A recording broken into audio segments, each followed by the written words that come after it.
किरी पराए दे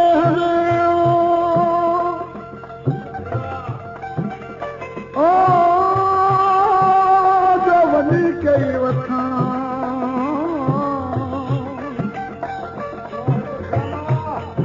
ओ दुखी कई असांखे जो सुखी थे पंहिंजो पाण हाणे अहिड़नि ओ माण्हुनि साण अलामत न हक़ नी हरायो दोस्तो इशारिया दोस्त मोहम्मद रिंदजी ऐं दोस्तनि फरमाइश कई आहे हुनजा ई नाला आहिनि कोठ मीहो ख़ासकरी खां मोहब ख़ासकरी दुकान वारो ऐं सूफ़ इब्राहिम मोहम्मद अमीन ऐं अली मोहम्मद चार कुमरी मां हैदर अली असलम फोटू स्टूडियो खां वली मोहम्मद हजाम अल्लाह ॾिनो कपरी खे बीनारो ॻोठ काज सुल्तान खां अली नवाज़ ख़ासि अली ऐं बचा बंद खां मोती ओॾे ॾिसी आहे की चए थो आखिर महबूब रेलगाड़ी में चढ़ी रवानो थियो हाणे पंहिंजे दोस्तनि खे छा चए पियो वो चढ़ी रेलगाड़ी थी वे रवानो वो चढ़ी रेलगाड़ी थी वे रवानो पूरे दिलड़ी मुखा करे वे दीवानो चढ़ी रेलगाड़ी वो थी वे रवानो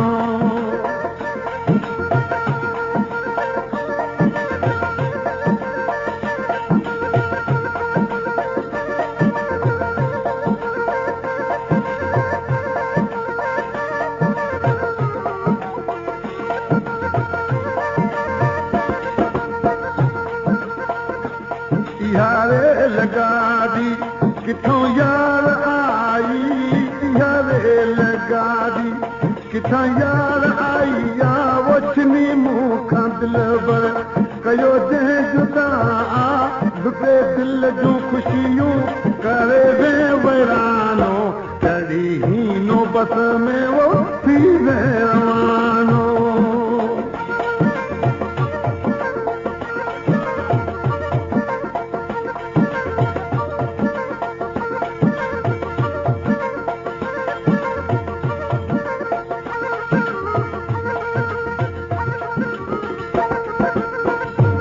चढ़ी ही नौबत में क्या नाम है आपका? नाम तो आपने सुना ही होगा, अब्दुल करीम परदेसी राजा। पूरे दिलड़ी मुखा करे वे दीवानो चढ़ी रेलगाड़ी वो थी वे रवानो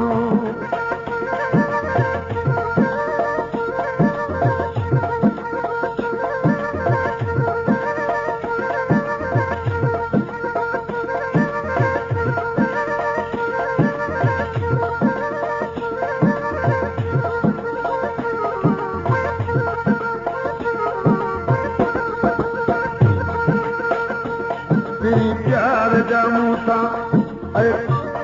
कौन कयाई वो तेरी प्यार जा कौन कयाई वञण वक्त सोहीए छिनी मुंह छॾाई अज तारकी बन में करे वे बेगानो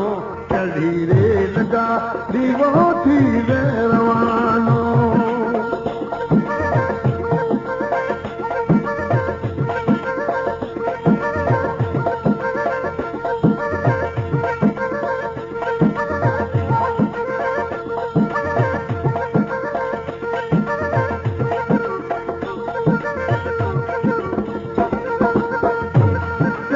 रेलगाड़ी थी वे रवानो वो चढ़ी रेलगाड़ी थी वे रवानो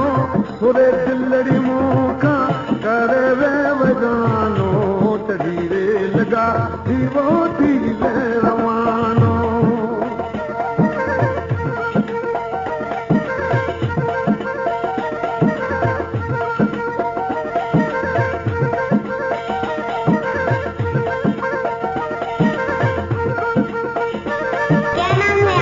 अब्दुल करीम परदेसी राजा जग। Thank U. एक बात बोलो, दोस्ती करो।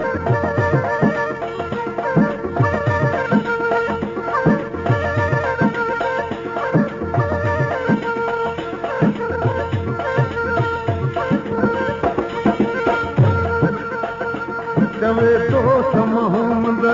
समझी लिया सो परदेशन खे कदे ना दिलड़ी ॾींदासीं इहो रिंद जो आहे दुखन जो बयानो चढ़ी रेल गाॾी वो थी रवानो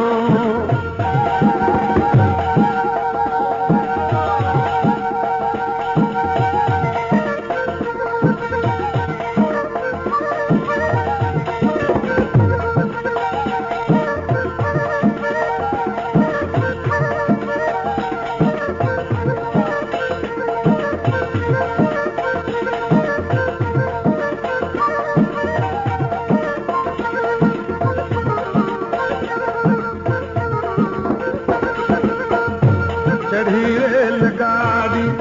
थी रवानो रे चढ़ी नो बस में थी रवानो पूरे दिलड़ी